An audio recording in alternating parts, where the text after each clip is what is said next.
E aí, pessoal, quem tá vendo a gente aí, tá meio... Estão vendo bem? Aí, tá tudo...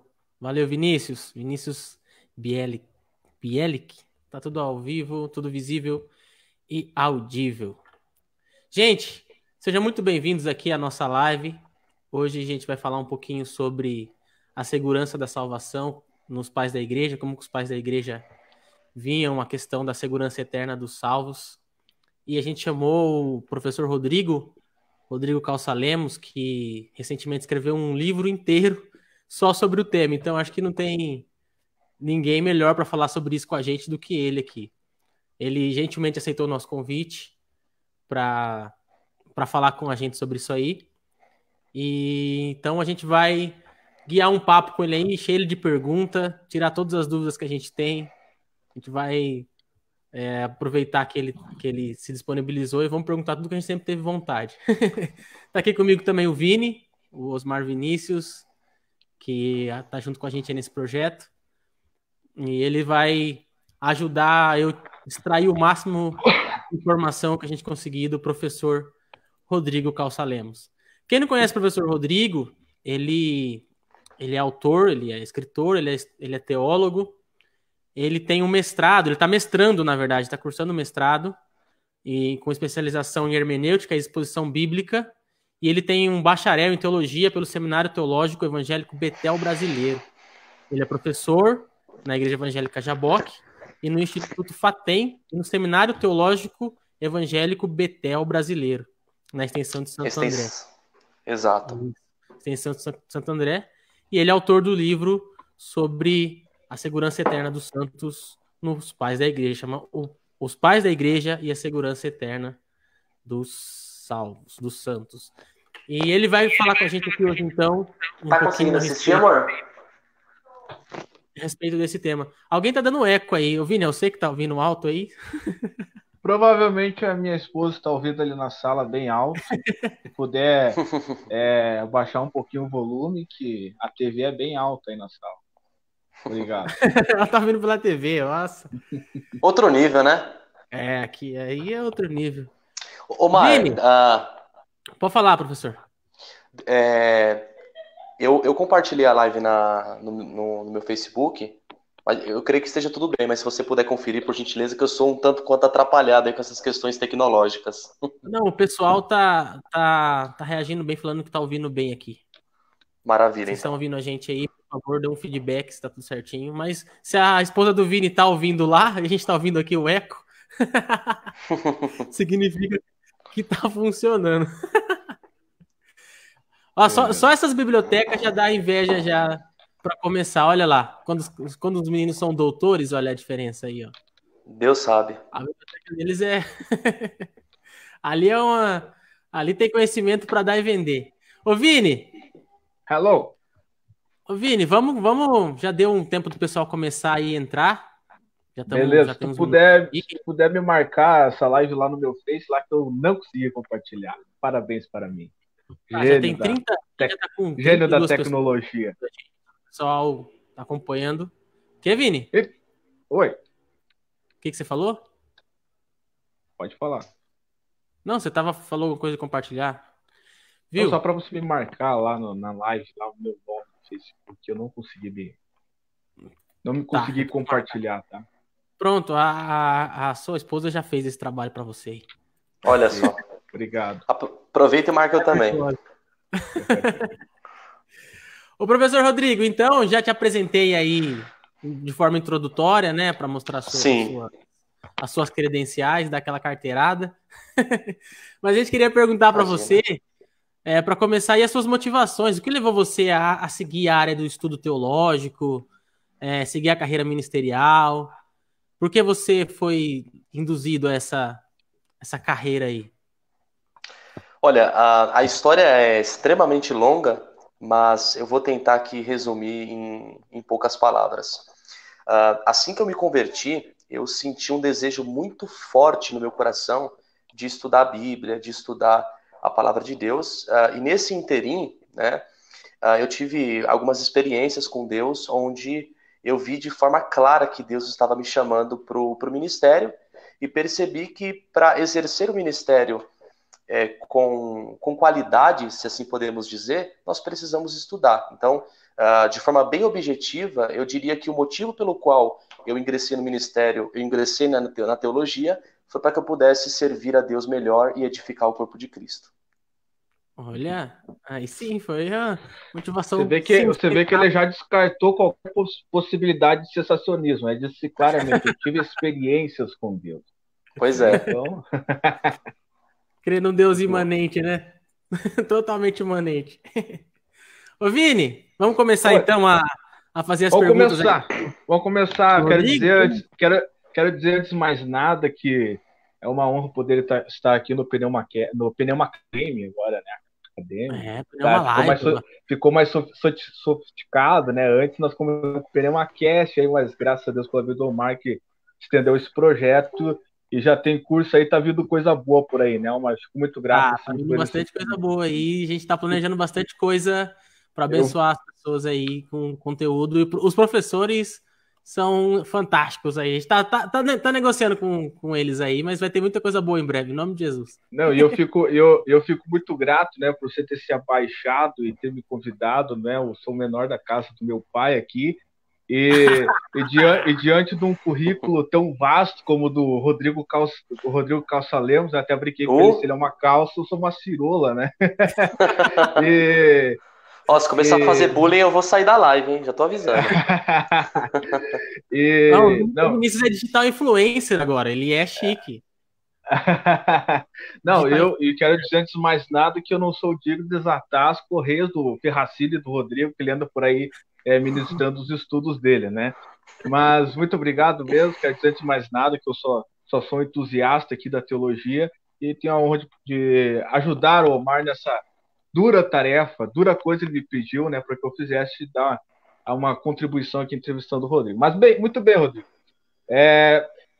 Eu estou aqui com o seu livro nas mãos e agradeço mais uma vez por você ter me enviado essa preciosidade. Quero, antes de mais nada, falar as mesmas palavras que eu já havia dito lá no meu Facebook. Eu terminei ele de ler ano passado, tá? Para quem não sabe. Você é uma máquina de ler, né? Vinícius lê 3 livros por dia. Eu me esforço bastante. Mas antes de mais nada, quero dizer que foi um livro muito bem escrito, né, que introduz bem o tema e tem uma vasta referência bibliográfica aqui, inclusive de artigos, enfim, estrangeiros, por assim dizer, né? Então, se você aí de casa fazendo aí uma propaganda, quiser adquirir um excelente livro ao tema. Mas, professor Rodrigo, antes de mais nada, eu acho que seria importante você definir quem são os pais da igreja. Porque eu basicamente sei que os pais da igreja são aqueles primeiros teólogos que a editora Paulus, no Livros Verdinho, vende, né? A editora Paulus, editora católica. Mas você certamente sabe muito melhor do que eu quem são os pais da igreja. Quem são os pais da igreja, professor Rodrigo? Pois é. Em linhas bem gerais, nós poderíamos dizer que os pais da igreja são aqueles escritores ortodoxos que viveram entre o final do 1º século depois de Cristo até aproximadamente o final do 8º século depois de Cristo. Agora, de acordo com alguns patrólogos ou até mesmo historiadores da igreja antiga, existem pelo menos 4 características necessárias para que determinado indivíduo venha a ser reconhecido como um pai da igreja. Ele precisa ter 4 marcas, 4 características. Quais são elas? Antiguidade. Segundo, piedade. Terceiro, ortodoxia. E quarto, aceitação pela igreja. Ou seja, antiguidade. Para que determinado indivíduo venha a ser considerado um pai da igreja, ele precisa fazer parte ali da patrística. Ele precisa estar inserido no período da igreja antiga, tá? O segundo critério, que é o critério da piedade, para que determinado indivíduo venha a ser ou pudesse ser considerado um pai da igreja, ele precisava ser alguém santo, isto é, não ter uma vida manchada ou caracterizada pelo pecado. Terceiro, ortodoxia. Ele deveria o seu ensino, no geral, de forma substancial, ele precisava ou precisa estar em consonância com o ensino de Jesus e com o ensino dos apóstolos do Senhor Jesus Cristo. E por fim, mas não menos importante, é a aceitação pela igreja, ou seja, o povo de Deus deveria reconhecê-lo como tal. Esses critérios, eles são interessantes, tá? Contudo, existem aí muitas discussões sobre eles, tá? Então você fala, precisa para que determinado indivíduo venha a ser considerado um pai da igreja, ele precisa estar inserido no período da igreja antiga. Poxa, aí vem a discussão. O que é a igreja antiga? O que é o período patrístico? Né? O que vem a ser esse tempo? Aí alguns vão falar, não, os pais da igreja vai até o 4º século. Outros vão dizer, não vai até o 4º século, vai até o 5º século ali, o concílio de Calcedônia. Outros vão dizer, imagina, vai até o 11º século depois de Cristo, mais precisamente em 1054, no cisma do Oriente com o Ocidente. Enfim, as discussões elas são imensas, tá?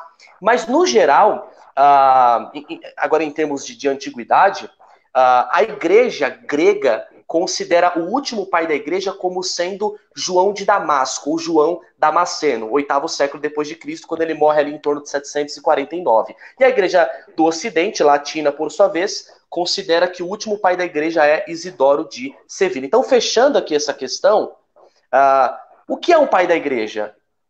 Ele, para ser considerado um pai da igreja, precisa ter essas 4 marcas, essas 4 características, mas lembrando que essas 4 características existem muitas discussões a respeito dela. No geral, eu diria que é isso. Muito bom.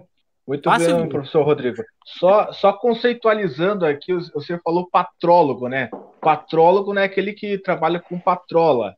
São historiadores da patrística, né? Exato, aquele que estuda a vida e a obra dos pais da igreja, os patrólogos ou os patrologistas, não patologistas, patrologistas. Muito bom, Omar. É uma área de estudo, né? Uma área de estudo completamente ampla, né? Essa área de patrologia, tem muita gente que se dedica a estudar essa parte. E o Rodrigo que é extremamente importante. Que é quase um patrólogo já, né? Essa palavra tá difícil de falar. Não. Imagina. Ô, professor Rodrigo, então, agora você definiu um pouquinho aí o que são os pais da igreja. Uhum. E hoje a gente vai debater sobre debater não, né? A gente vai perguntar para você aqui sobre um tema em específico sobre eles, né? Sobre uma doutrina específica sobre que eles defendiam. E é o tema do seu livro. Então, eu gostaria que você definisse pra gente, já que você definiu o que é patrística, o que seria, então, apostasia nas escrituras e como os pais da igreja entendiam esse conceito, esse termo, que hoje até hoje ainda é discutido, mas os pais da igreja tinham um pensamento a esse respeito, né? Sim. Então, vamos lá. A palavra apostasia, em grego apostasia, ela vai aparecer 2 vezes no Novo Testamento, 3 vezes na Septuaginta, que é a tradução do Antigo Testamento hebraico para o grego, e 1 vez no livro apócrifo de Macabeu, se eu não me engano.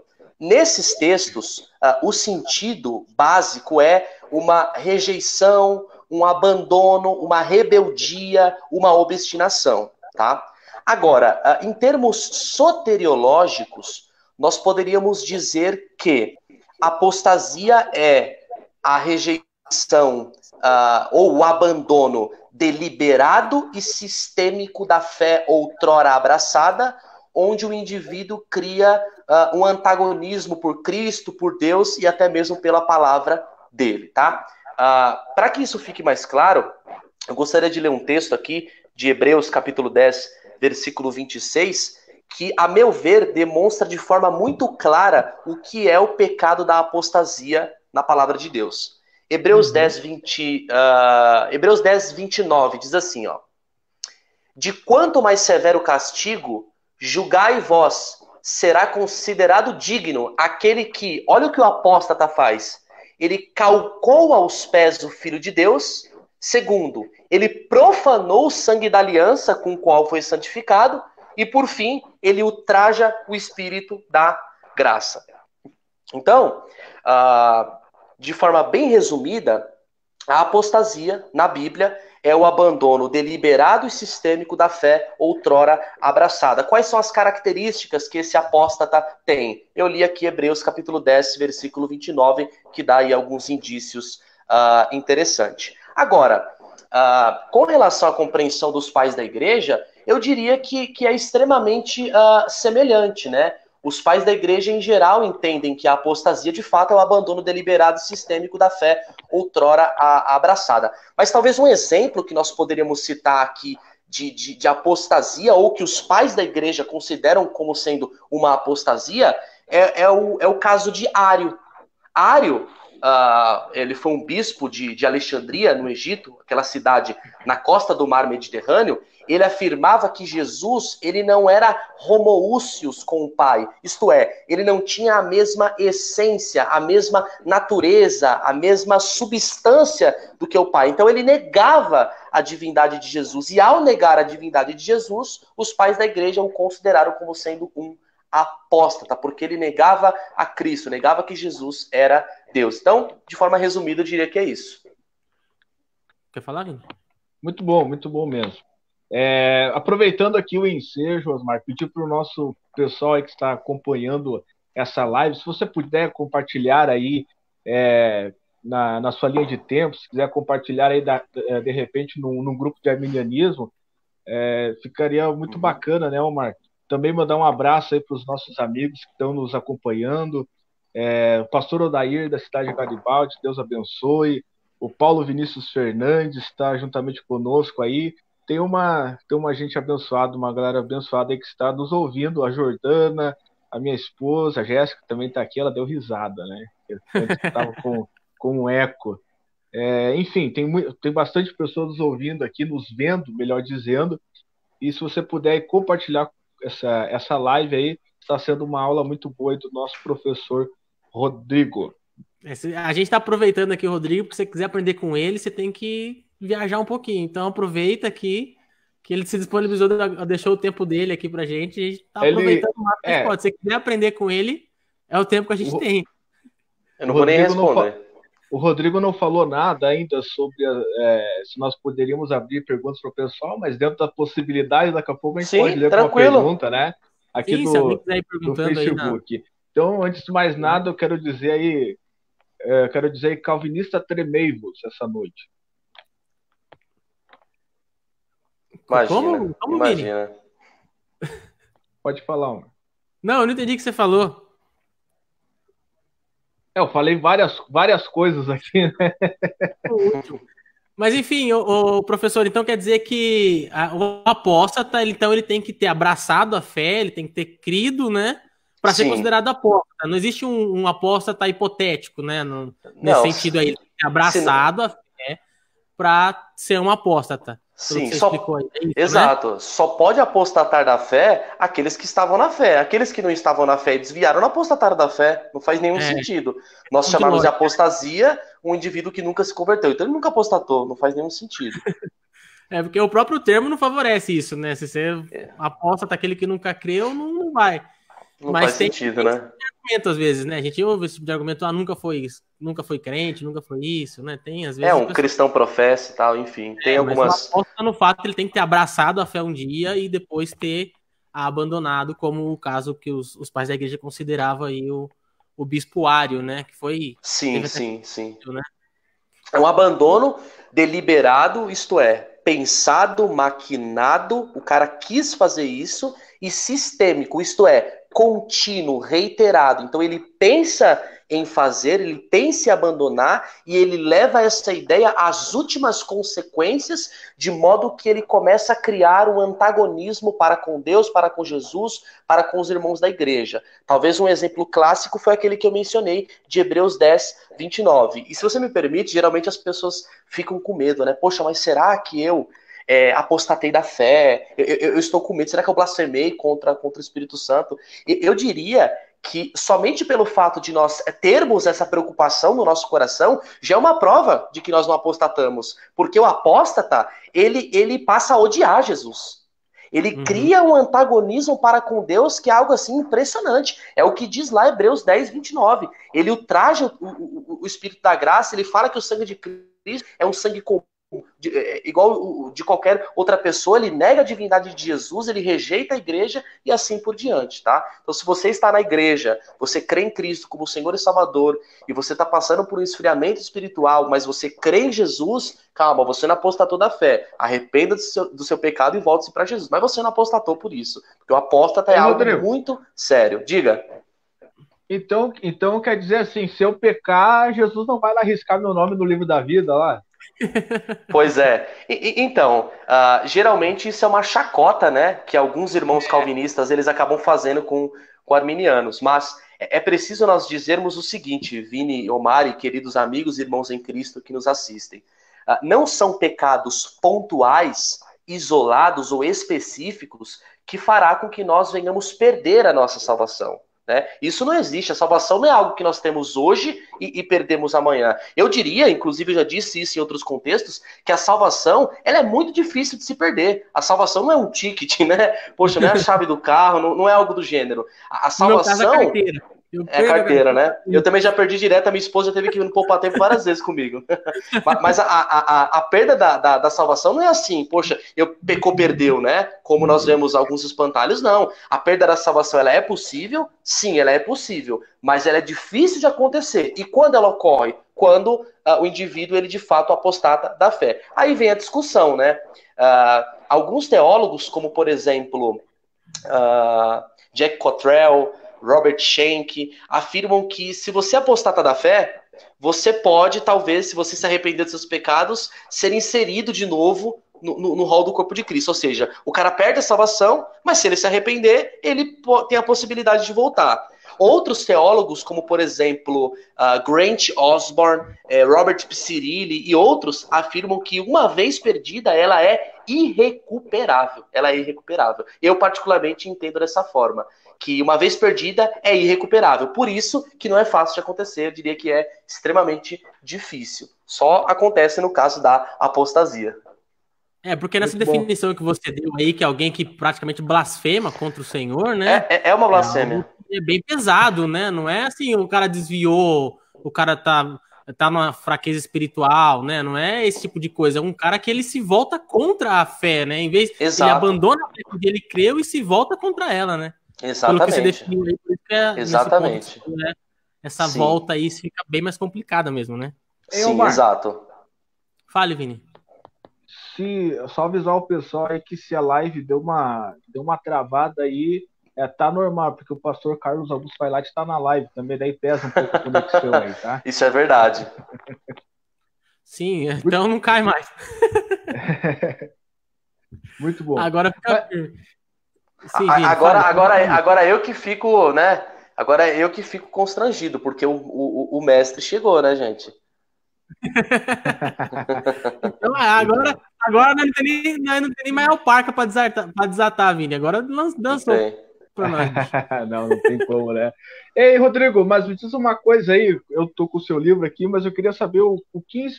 Eu sei que o seu livro é um trabalho de conclusão, né? Evidentemente que ele foi certamente revisado depois para ser publicado pela editora Reflexão, mas ele é um trabalho de conclusão aí do seminário que você fez, é isso, né? Exato, sim. Mas exatamente o que motivou você pesquisar exclusivamente sobre esse tema? Os pais da igreja, a segurança eterna dos salvos, quais foram as motivações? Se você teve algum desafio que você encontrou aí na pesquisa, de repente bibliográfico, de repente, aí, enfim, nesse sentido. Bom, como você muito bem colocou, esse texto, ele reflete com ligeiras modificações o trabalho de conclusão de curso chamado TCC, que eu entreguei no ano de 2018, no Seminário Teológico do Betel Brasileira Extensão Santo André, sob a orientação do professor doutor Carlos Augusto Vailate. Então foi um trabalho de conclusão de curso que eu entreguei para me formar, sob a orientação do pastor Vailate, né? E ele que me estimulou a publicar, disse que o texto estava legal, tudo. Mas o que me motivou? Vamos lá.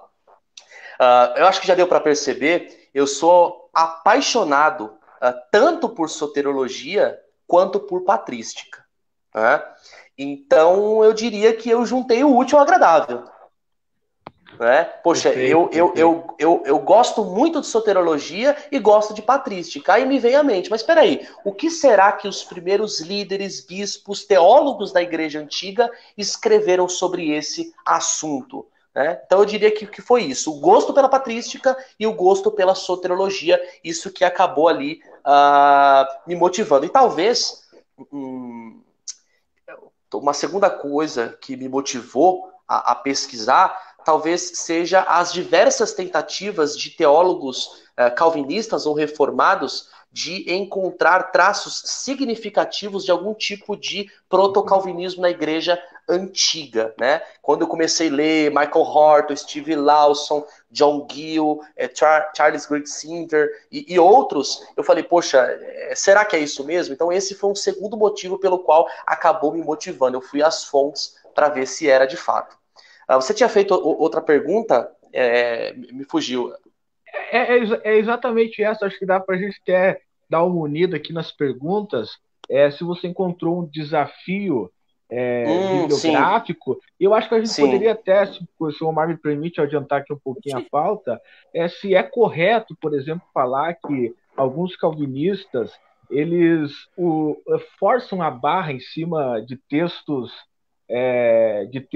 patrísticos dos pais da igreja para defender o seu ponto, por assim dizer. Aí você citou Steve Lawson, John Gill, Michael Horton, acho que também tem no teu livro citado, né?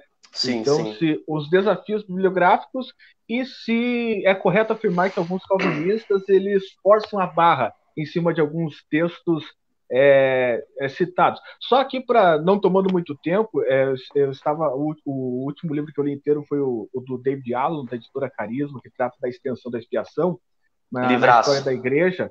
E exatamente. E ele fala, quando ele vai trabalhar com alguns assuntos pertinentes àquele tema em específico, ele debatendo com alguns historiadores, ele diz, aquele pai da igreja, ele falou que Jesus morreu, está falando da aplicação da expiação, e não necessariamente da extensão, né? Perfeito. Então você encontra, por exemplo, nesse tema aqui, sobre apostasia, algumas vezes os calvinistas falando acerca da perseverança dos santos, os primeiros cristãos, Jesus guarda os seus, mas não necessariamente que ele excluía a apostasia. É correto fazer essas afirmações?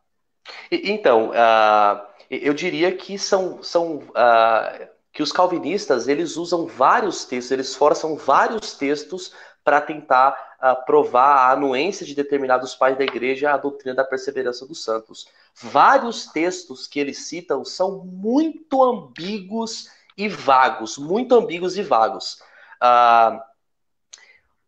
Você citou uma questão, Vini, que é extremamente interessante. Por exemplo, Clemente de Roma, ele chama os crentes de eleitos.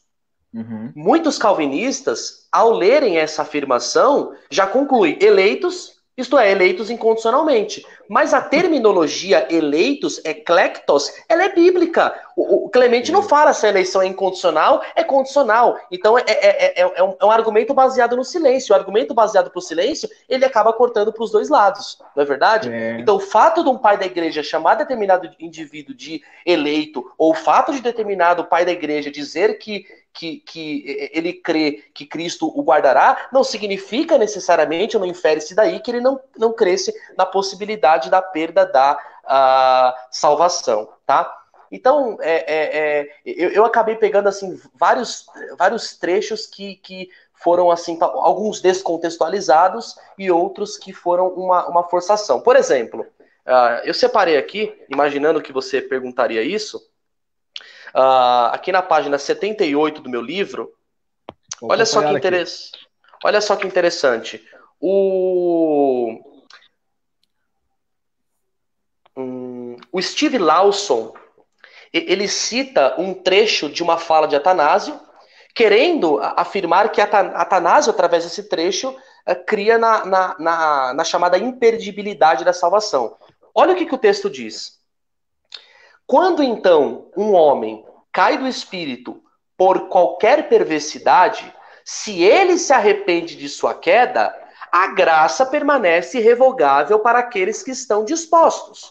De outro modo, aquele que caiu já não está em Deus, porque esse Espírito Santo e Paracleto que está em Deus o abandonou. Mas o pecador estará naquele a quem ele se sujeitou, como ocorreu no caso de Saul, pois o Espírito de Deus se apartou dele e o espírito maligno passou a afligi-lo.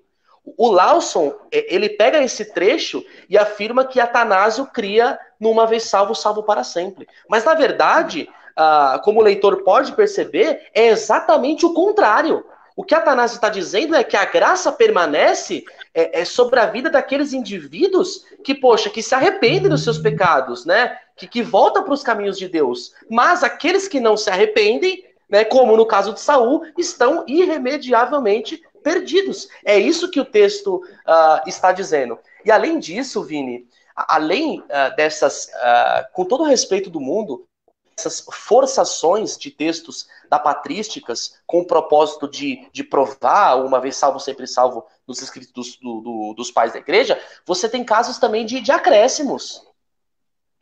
Né? Por exemplo, o Michael Horton, ele faz assim algumas inserções, ou coloca mais palavras na boca de Clemente de Roma. Vocês podem consultar isso no meu livro aí, na página 38. Então, Clemente escreve uma coisa, Horton acompanha. Só que Horton ele vai mais além, né? Horton dá uma comentadinha aí, um tanto quanto complicada, e esse comentário de Horton, que não está nos dizeres de Clemente, parece ensinar uma vez salvo, salvo para sempre. Então, resumindo, você tem tanto indivíduos, tanto teólogos, que acabam forçando os textos da patrística, quanto você tem também citações que não existem. Se eu não me engano, foi o Cottrell que deu uma alfinetada no Orton, né? Que disse que ele citava fonte que não existia. Ele citava um texto e não tinha fonte. Ele ia procurar, mas não achava onde estava. Foi o Cottrell, sim, não foi? Sim. O Jack Cottrell já tinha feito essa denúncia, se assim podemos dizer, né? Já tinha escrito um artigo, se eu não me engano, no blog dele, há muitos anos atrás. Quando ele falou que Jesus... Na onde? Foi. Se eu não me engano, ele falava que quando alguns pais da igreja falam a expiação de Cristo pela igreja, não estava falando de exclusividade, mas estava falando de uma parte de uma aplicação, né? Cristo morreu também pela igreja, né? O sentido... Também pela igreja. Não está falando sobre a extensão ali, né? Tem essa confusão que alguns... Eu acho que o próprio Orton fez isso, que o Cottrell... Ele, né? Tá todo mundo vendo aí, pessoal? Só um detalhe. Tá travado aqui, não sei se tá. Tudo certo. O Michael Horton, ele baseia-se, pelo menos assim, foi o que eu percebi, ele não vai, talvez, na fonte primária. Ele acaba se baseando no John Gill, porque o John Gill, naquela obra, se eu não me engano, A Causa de Deus e a Verdade, ou A Causa de Deus e da Verdade, ele faz a mesma citação que o Horton faz. Eu suspeito que o Horton acabou não bebendo de fato de Clemente, né? Mas acabou bebendo do próprio John Gill. Só contextualizando aqui, como eu estava citando, é a mesma crítica de Allen, né? Que os calvinistas, geralmente, quando trabalham com a patrística, eles dependem muito de fontes secundárias. É basicamente essa a crítica, né? Sim. Muito bem, Omar. Quer passar? Então a gente... Você pode fazer a pergunta 5, Vini, para ele? Ou a 4, né? A 4? Vamos fazer a 4? A 4. Isso. Ei, professor Rodrigo, me diga uma coisa. Rodrigo, então, a gente, seguindo a nossa pauta... Que, Vini? Pode falar, Omar. Pode falar, vai lá. Pode seguir. Não briguem, hein? Não, é que eu tava... Calma. Gente... Todo mundo quer fazer pergunta. Ô, professor Rodrigo. Vai lá. É que seguindo a pauta, então... Diga. Eu e o Vini combinamos de fazer algumas perguntas para você. Então, a gente tem uma pauta aqui que a gente está seguindo. Eu queria fazer para você, então, uma pergunta de onde surgiu esse ensino de uma vez salvo, sempre salvo, uma vez salvo, salvo para sempre, que é o que é mais disseminado aí, né? Geralmente o pessoal trabalha a doutrina da perseverança com esse nome, né? Uma vez salvo, salvo para sempre, uma vez salvo, sempre salvo. De onde surgiu essa ideia? Ai, rapaz, essa pergunta ela é complicada, hein? Alguns teólogos, especialmente aqueles de viés calvinista ou os chamados arminianos de 4 pontos, afirmam que essa doutrina ela foi ensinada por Jesus e pelos apóstolos, né?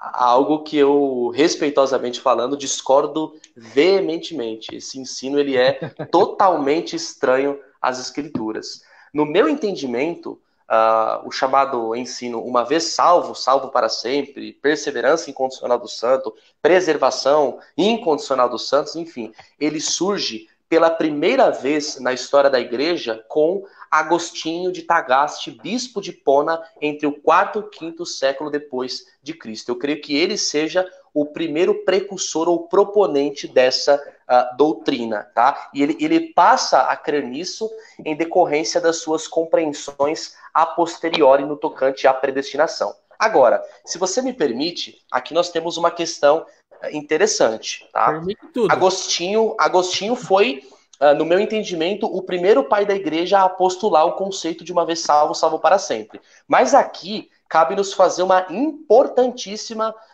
observação. Olha que interessante. Agostinho, após o seu embate com Pelágio, ele passou a acreditar na predestinação incondicional. Então, o raciocínio dele foi mais ou menos o seguinte: Deus tem os seus eleitos. Deus escolheu um grupo de pessoas. Esses eleitos, aos quais Deus, lá na eternidade, de forma arbitrária, incondicional, escolheu, Deus dá a esses indivíduos 2 dons. O dom da initium fidei e o dom da perseverantes fidei. Ou seja, o eleito, ele recebe o initium fidei, que é a capacidade de crer e de responder em fé à mensagem do evangelho, mas não só isso, ele também recebe o perseverantes fidei, o perseverança na fé. Então o eleito, ele recebe 2 dons, a capacidade de crer e a capacidade de perseverar, tá? Então ele é o primeiro pai da igreja a postular esse tipo de compreensão. Contudo, olha que interessante, embora ele tenha sido o primeiro pai da igreja a formular o conceito de perseverança dos santos com relação aos eleitos, ele diz uma coisa extremamente interessante. Agostinho cria que indivíduos que não fossem eleitos, eles poderiam, ou na verdade alguns deles, receberam pelo menos um dom, que é o dom da initium fidei.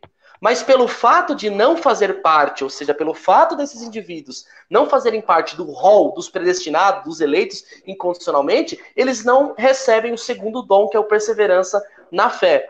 E assim, é interessante porque Agostinho ele chega a dizer que esses indivíduos eles foram revestidos da nova vida. Ou seja, não eram crentes professos, eles creram de fato, eles receberam o Espírito Santo, eles foram transformados, eles foram regenerados, eles creram inicialmente verdadeiramente em Cristo. Mas pelo fato deles não fazerem parte do rol dos predestinados, Deus não deu o outro tipo de dom. E o que acontece com esses indivíduos? Eles acabam perdendo a salvação. Olha que interessante. Então, embora Agostinho tenha sido o primeiro a postular a doutrina da perseverança dos santos, isto só diz respeito aos eleitos. Ele acreditava que, mesmo assim, crentes que não eram eleitos, que tinham, por sua vez, recebido somente um dom, poderiam apostatar da fé e, de fato, apostataram. Olha que interessante. Eu não sei se eu me fiz entendido. É daí que surge, então, a ideia de graça preveniente, algo assim, o professor Rodrigo? Não tem nada a ver com as coisas? Então, o conceito de graça preveniente, ou seja, aquela graça que vem, já existia muito antes, né? Tanto na compreensão dos pais de fala grega, quanto na compreensão dos pais de fala latina. O conceito de uma graça que prepara, ela é bem antiga, né? Talvez os pais latinos davam uma ênfase maior. Muito bom. Muito bom mesmo. Eu não sei se eu me fiz entendido quanto a essa questão. Eu acredito que sim. Muito bem claro, muito bem claro. Sim. Pode ir, Vini.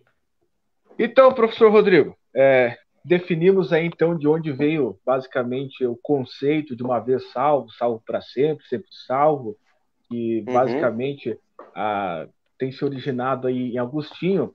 E agora nós temos uma pergunta aqui um tanto quanto peculiar. Essa pergunta aqui foge um pouco do foco dos calvinistas, né? Mas também vem aqui a calhar do termo arminianismo, porque na página 51 e 52 do teu livro, Deixa eu abrir aqui. Há uma divergência com o professor Tiago Titilo. Há uma divergência ali com o professor Tiago Titilo acerca de nada mais e nada menos que Policarpo de Esmirna. Então, basicamente Discípulo. ali... isso aí. Então, basicamente ali, talvez você, como é um rapaz mais polido, um teólogo mais polido, não vai gostar do termo que eu vou usar. Mas, na verdade, o que você propõe ali ao Tiago Titilo é uma refutação da conclusão dele acerca de Policarpo de Esmirna. E a minha pergunta aqui sobre esse texto, e talvez eu até ia ler, mas de repente, se você quiser ler para você mesmo explicar, na página 51 e 52, por que vocês têm, só conceitualizando o professor Tiago Titilo arminiano de 4 pontos, né? Então ele crê na perseverança dos santos.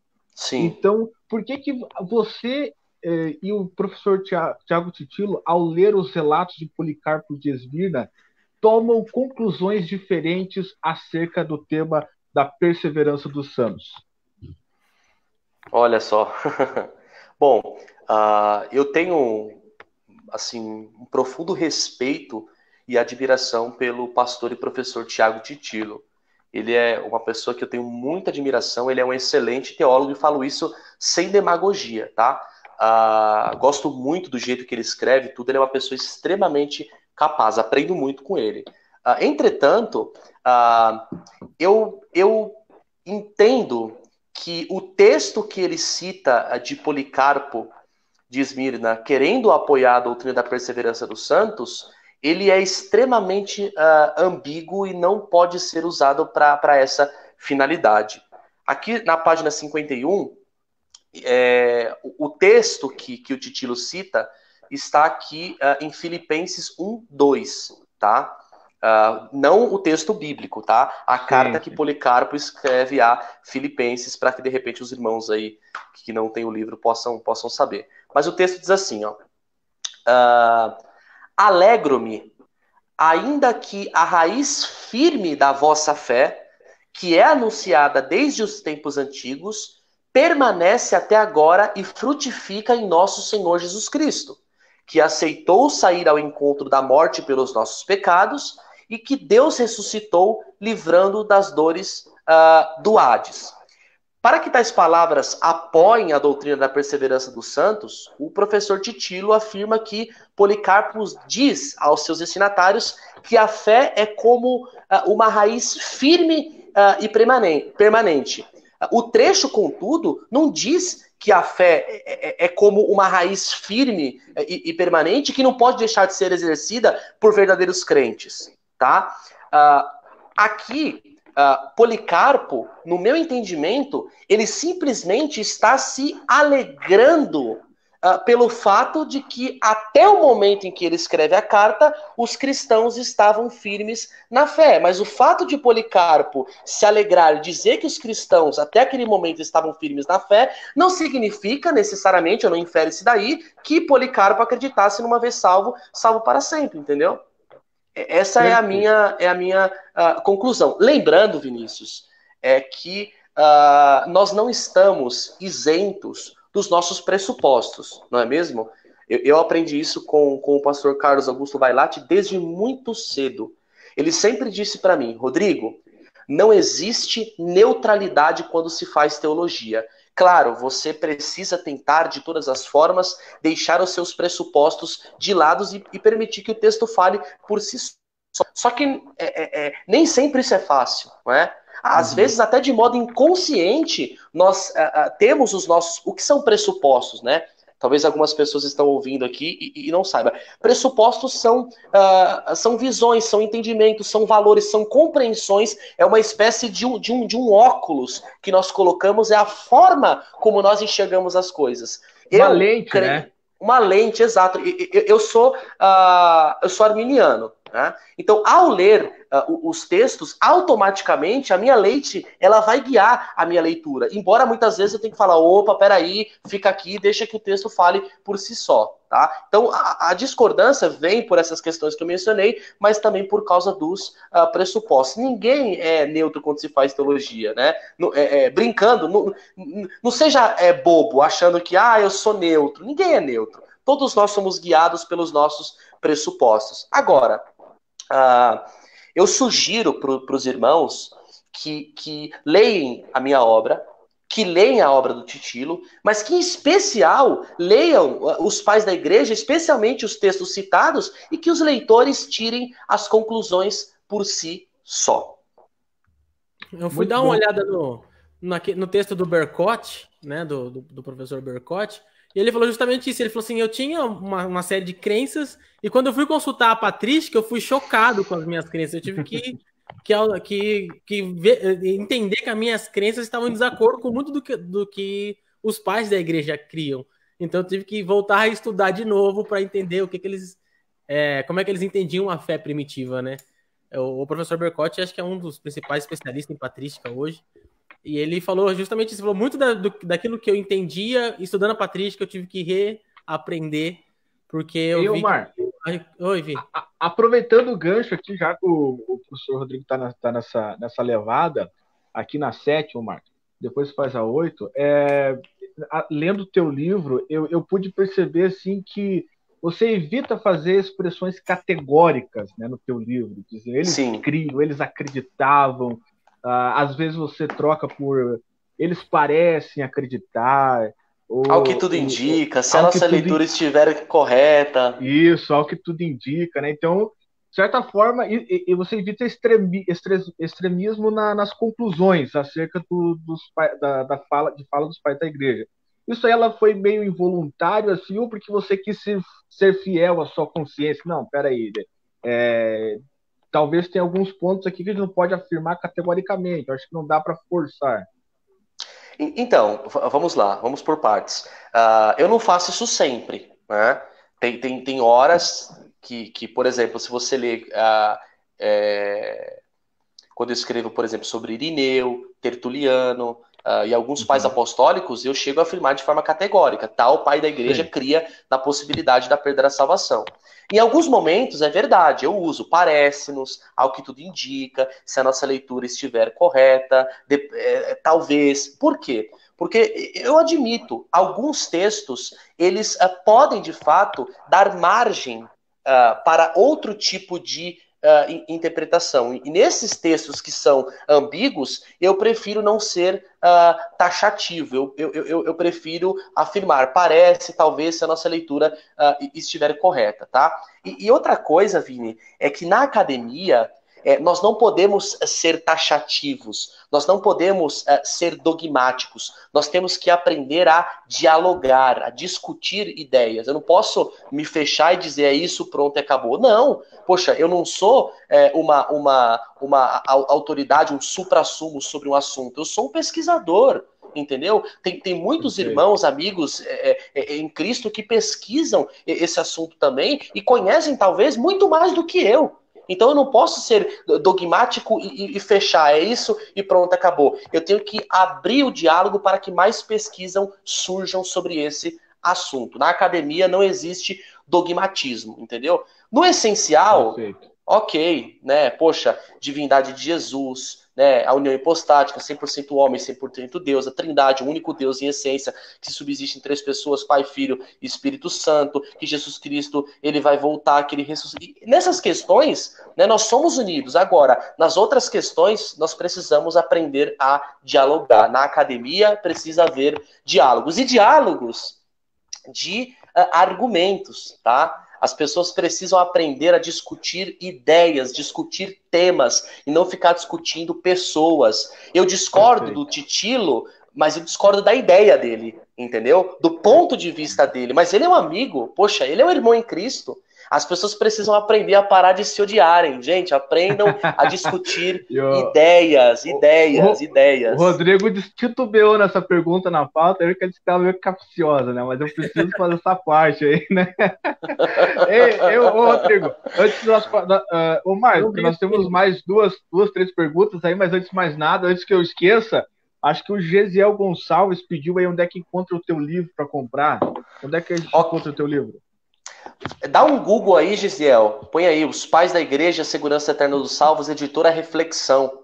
Aí você pode entrar lá no site lá e comprar. A Carol vai mandar para você. Carol, Wellington, pessoal da Reflexão lá.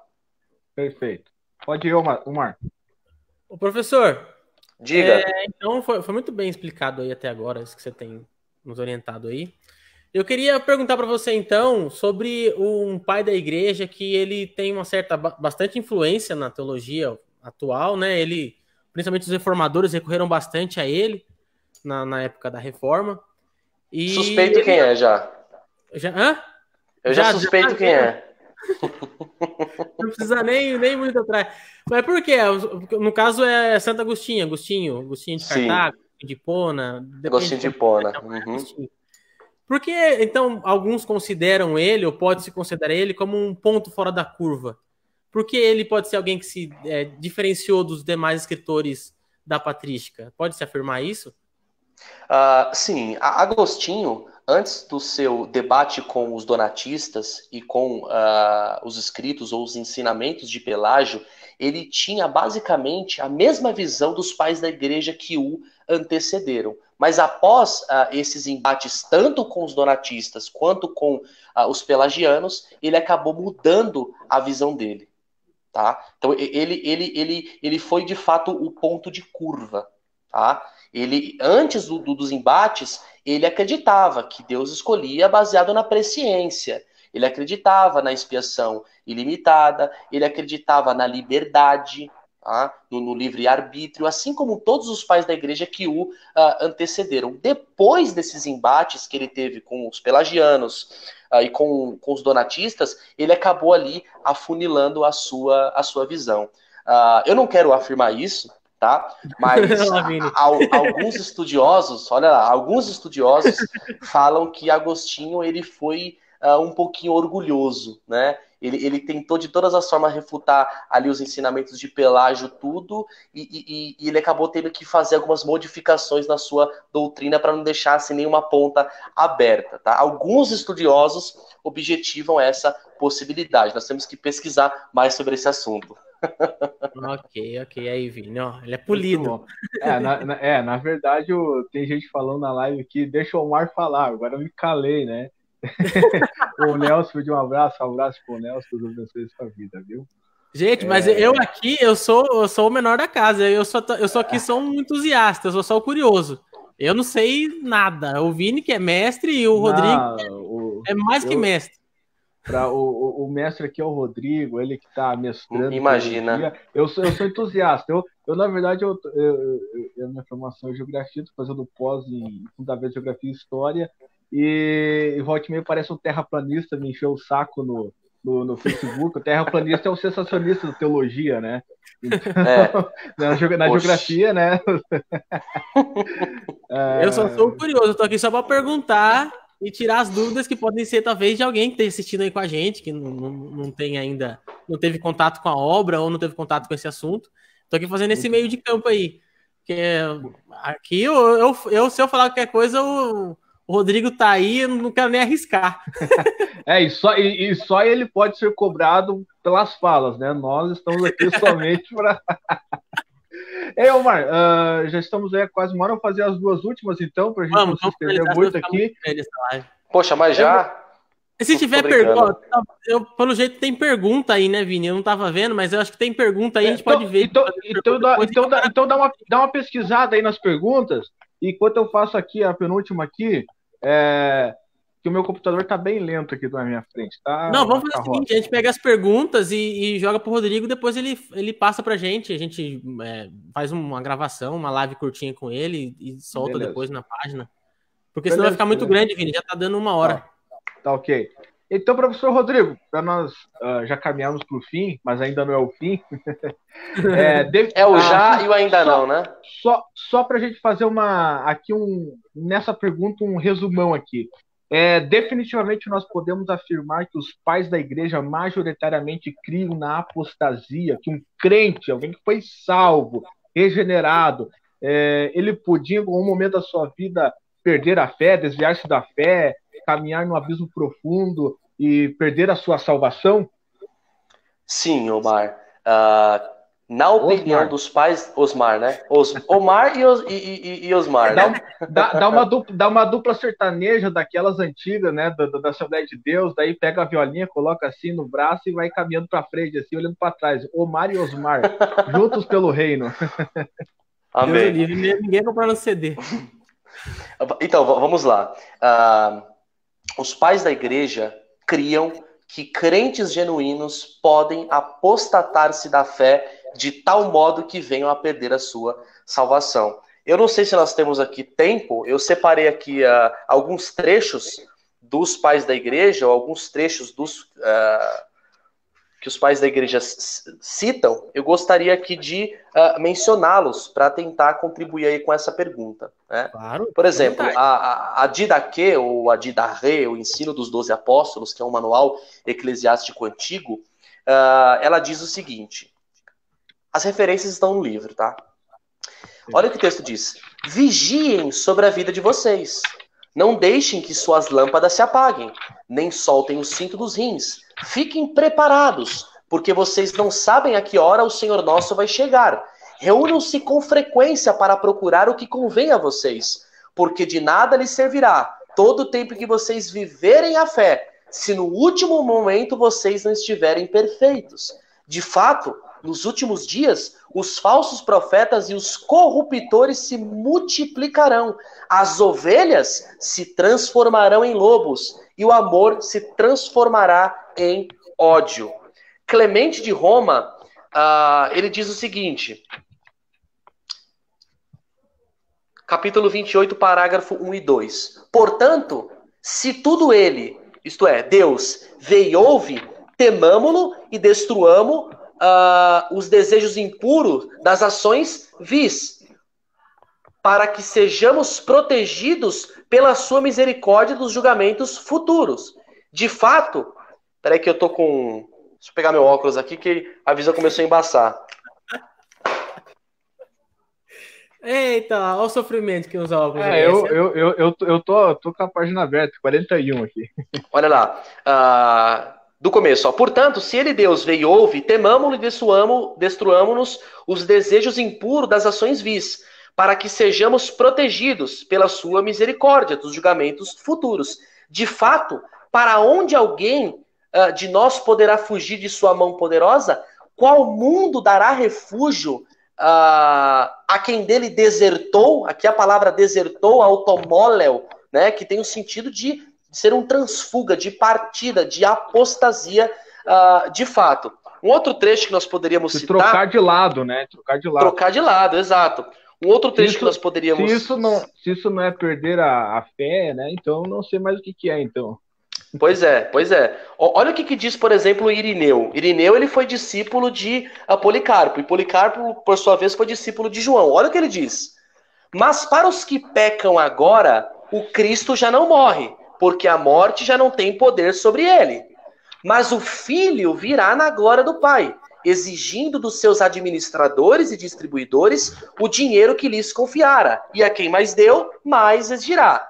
Nós não devemos, portanto, como aquele presbítero observa, nos orgulhar, nem sermos severos com os antigos, mas temer por nós que, depois de ter conhecido o Cristo, ao fazer algo que desagrade a Deus, não possamos obter o perdão dos nossos pecados e sejamos excluídos do seu reino. Olha isso, é muito claro, né? Por fim, mas não menos importante, olha o que diz, por exemplo, Tertuliano, bispo de Cartago, na sua obra Um Antídoto contra o Escorpião. Página 95, Vini. A Cristine está pedindo qual é o livro que você está lendo. É o livro do Rodrigo, é o professor, tá? Coloca aí no Google aí, Rodrigo.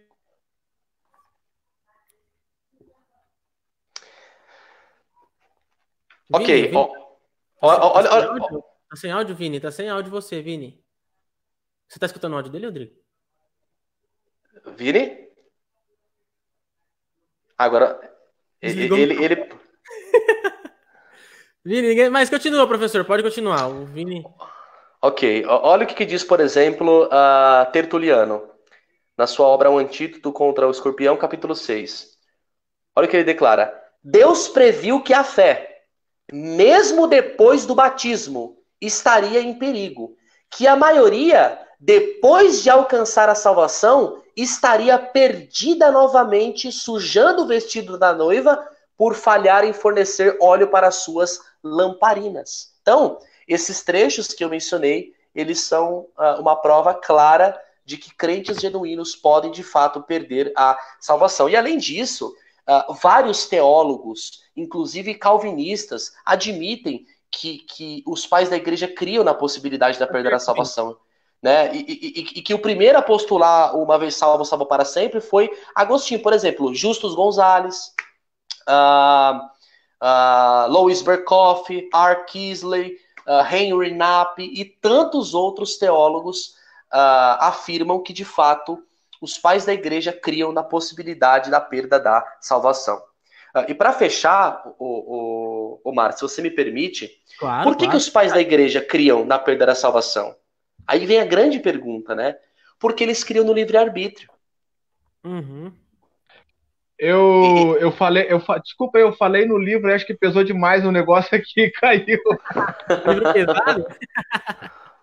Ô, Vini, eu tô falando aqui pro Omar e pros nossos amigos que nos escutam o seguinte, que os pais da igreja, eles criam na possibilidade da perda da salvação porque eles criam no livre-arbítrio.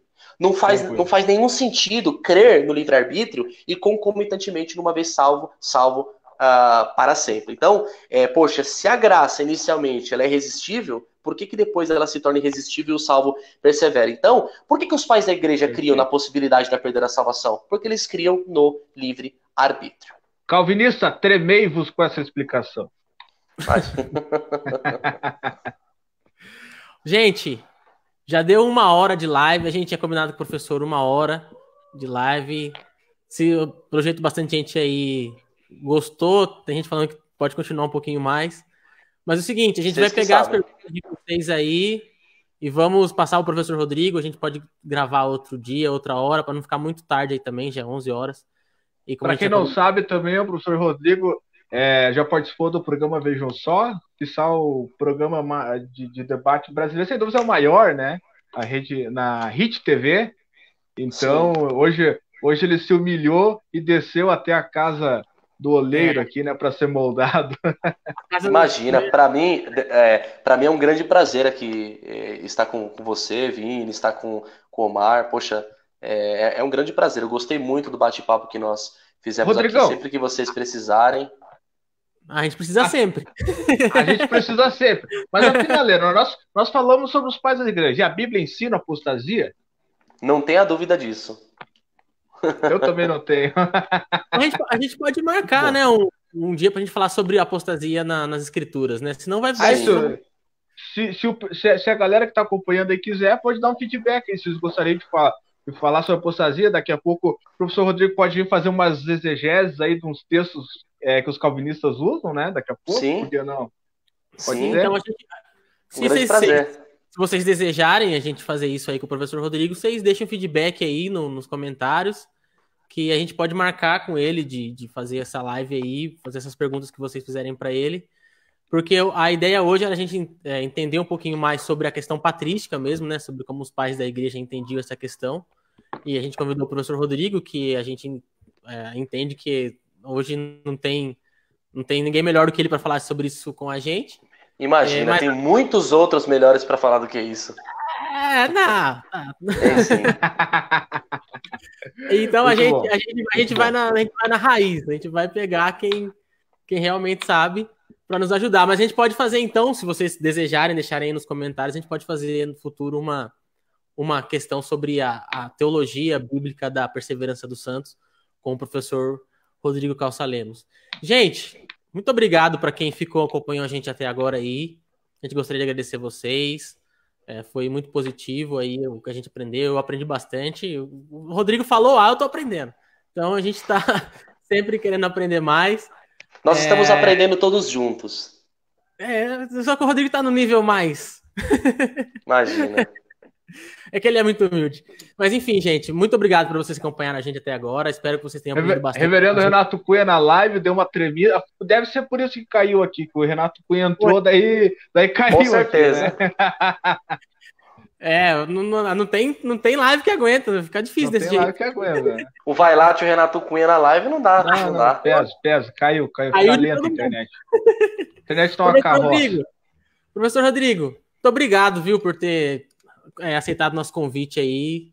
Eu e o Vini, a gente enche o saco mesmo, a gente pega no pé, a gente quer aprender. A gente é entusiasta, né? Como a gente tá aprendendo, a gente tem que conhecer quem sabe, perguntar para quem entende, para nos orientar. E eu sei que tem mais gente aí também que está aprendendo e que gosta de aprender, por isso que está acompanhando essa live aqui. Então, eu gostaria de agradecer em nome de toda a equipe aqui do Pneuma a sua participação. E eu queria que você se despedisse do pessoal aí, falasse as últimas palavras, orasse por nós, para a gente finalizar. Amém. Bom, nós estamos aprendendo todos juntos, né? Mas, para mim, mais uma vez, Omar e Vini, foi um grande prazer participar desse bate-papo com vocês. Sempre que vocês precisarem e eu tiver um tempinho aqui, com certeza nós faremos outras lives, tá? Eu gostaria também de agradecer as pessoas que estão participando dessa live, amigos, irmãos em Cristo. Eu sou extremamente grato a vocês, né? Tem muitos amigos meus que estão assistindo, o Danilo, a esposa dele, o João Eduardo, o Vilmar, o pessoal da Igreja Evangélica Jaboque, o pastor Velati, Noeli, a minha querida esposa, que eu amo com todas as forças do meu coração, a Aline, o pessoal está aí assistindo. Muito obrigado por estar participando da live, tá? Mas, então vamos orar. Você quer, Vini? Peraí, o Vini quer despedir, Vini? Dá um tchau. Exato. Eu quero agradecer ao Mar pela oportunidade. Obrigado, professor Rodrigo. Tamo junto, tá? Obrigado a todos que nos acompanharam, principalmente me suportaram. Ontem eu estava igual a voz do Marco Granconato, né? Eu estava insuportável. Hoje deu uma amenizada para entrar aqui na live, né? Desculpa aí os seguidores aí, mas eu preciso falar isso, né? Então, muito obrigado. Foi uma honra estar aqui com vocês, tá? Amém. Pode então, professor, pra gente se despedir. E aqui. Só lembrando, né, honrando a tradição aqui, ó. E quem quiser o livro do professor Rodrigo, é só entrar no site da Editora Reflexão e procurar lá pelo nome dele ou pelo título do livro, que vocês vão encontrar lá. Sim. Então, o professor Rodrigo nem as cópias dele tem mais, que já vendeu tudo, então corre. Quem tem interesse pelo livro, corre, que o negócio vende rápido. Ore por nós, professor, por favor. Amém. Vamos orar. Senhor, em nome de Jesus Cristo, nós estamos na Tua presença e primeiramente nós te pedimos perdão, Senhor, pelos nossos pecados, pelas nossas falhas, pelas nossas atitudes, quaisquer coisas que tenhamos feito que desagradou a Ti, o Teu Santo Espírito, o Teu Filho Jesus Cristo. Nos perdoa, Senhor. Nós recorremos a Ti porque cremos veementemente na suficiência do sacrifício do Teu Filho Jesus Cristo naquela cruz do Calvário. Senhor, nós pedimos que o Senhor abençoe o Pneuma Academic, abençoe a vida do Omar, abençoe a vida do Vini, abençoe esse projeto e que dê muitos frutos. Senhor, eu também te agradeço por esse privilégio, por essa oportunidade de estar aqui falando as coisas concernentes a Teu reino. Ajude-nos, Senhor, a sermos a cada dia pessoas melhores e que essas informações que foram aqui faladas, que elas não venham ter um fim em si mesmo, mas que ela nos ajude e nos capacite a nós sermos a cada dia mais parecidos com Teu Filho Jesus Cristo. É assim que eu oro a Ti, em nome de Jesus Cristo, pelo poder do Espírito Santo. Amém. Amém. Valeu, pessoal!